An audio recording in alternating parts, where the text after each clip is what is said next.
안녕하세요. 문제를 재설계하다 스텔라입니다. 오늘은 폭염이 심해질수록 반복해서 운행되는 도로 살수차를 새로운 관점에서 살펴보겠습니다. 우리는 지금까지 폭염이 발생하면 도로에 많은 물을 뿌리는 방식으로 대응해 왔습니다. 하지만 물을 많이 뿌렸다는 사실만으로 그 대응이 효과적이었다고 말할 수 있을까요? 이번 영상에서는 살수차의 운행 핵소가 아니라 적은 물로 노면 온도를 얼마나 낮추고 그 효과를 얼마나 오래 유지할 수 있는지 검증하는 스마트 살수 기술 실증 사업을 아이디어로 제안합니다. 폭염이 이어지면 아스팔트 노면 온도는 빠르게 상승합니다. 달궈진 도로는 보행자에게 강한 복사열을 전달하고 도시 열섬 현상을 더욱 심화시킵니다. 이를 완화하기 위해서 지자체는 설수차를 운행하지만 대부분 정해진 시간과 노선을 따라 도로 전체에 비슷한 양의 물을 살포합니다. 문제는 도로의 재질과 온도, 건물의 그늘, 습도, 풍속, 교통량이 모두 다른데도 동일한 방식으로 물을 뿌린다는 점에 있습니다. 노면이 이미 젖어 있거나 온도가 낮은 구간에도 물이 공급되고 노면이 흡수하거나 증발시킬 수 있는 양을 넘은 물을 배수구로 흘러가거나 차량 주행풍에 날립니다. 결국 많은 물과 예산을 투입하면서도 실제로 온도가 몇 도 낮아졌는지, 냉각과가 몇 분 동안 유지되었는지, 사용한 물 가운데 얼마나 냉각이 기여했는지는 정확히 확인하기 어렵습니다. 그래서 이번 제안은 살수차를 새로 만드는 것보다 먼저 적은 물로 동일하거나 더 나은 냉각 효과를 낼 수 있는지를 실증하는 데서 출발합니다. 핵심은 노면별 최소 유효 수량을 찾는 것입니다. 물을 적게 뿌리면 냉각 효과가 부족할 수 있지만 일정 양을 넘어서면 추가로 투입한 물이 냉각에 충분히 활용되지 못하고 유출됩니다. 따라서 각 도로에는 냉각 효과가 충분히 발생하면서도 과잉 살수가 시작되지 않는 적정 구간이 존재합니다. 이 값을 찾기 위해서 기존 살수차에 전방 열화상 센서, 디지털 유량계, 기상 센서, 분할 노조가 후방 검증 센서를 장착합니다. 차량이 먼저 전방 열화상 센서로 노면 온도와 건조 상태를 측정하고 소량의 물을 시험 분사합니다. 이후에 후방 센서가 실제로 젖은 면적과 순간적인 온도 변화를 확인합니다. 한 번의 측정만으로 모든 값을 판단하지 않고 동일 도로를 반복 운행하면서 살수량, 차량 속도, 기온, 습도, 일사량과 온도 회복 속도를 함께 기록합니다.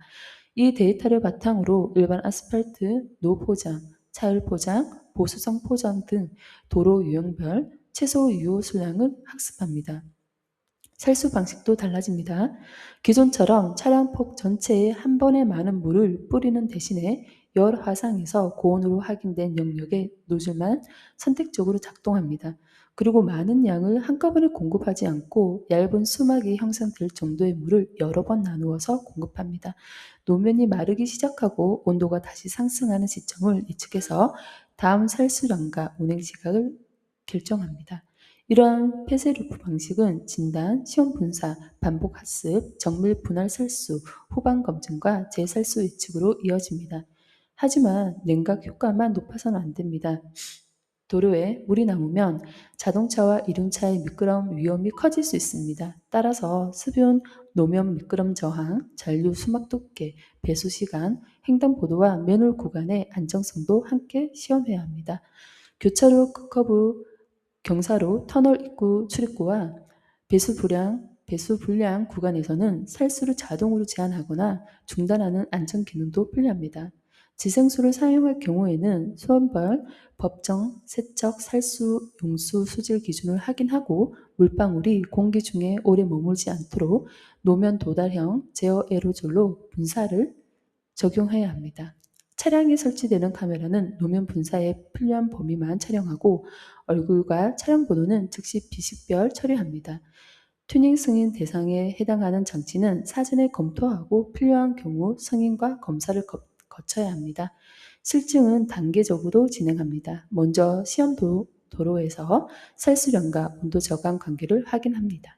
다음으로 기존 방식, 단순 감량 방식, 정밀 분할 살수 방식과 미살수 대조 구간을 비교합니다. 이후에 다양한 도로와 기상 조건에서 폭염 기간 전체를 대상으로 계절 실증을 진행합니다.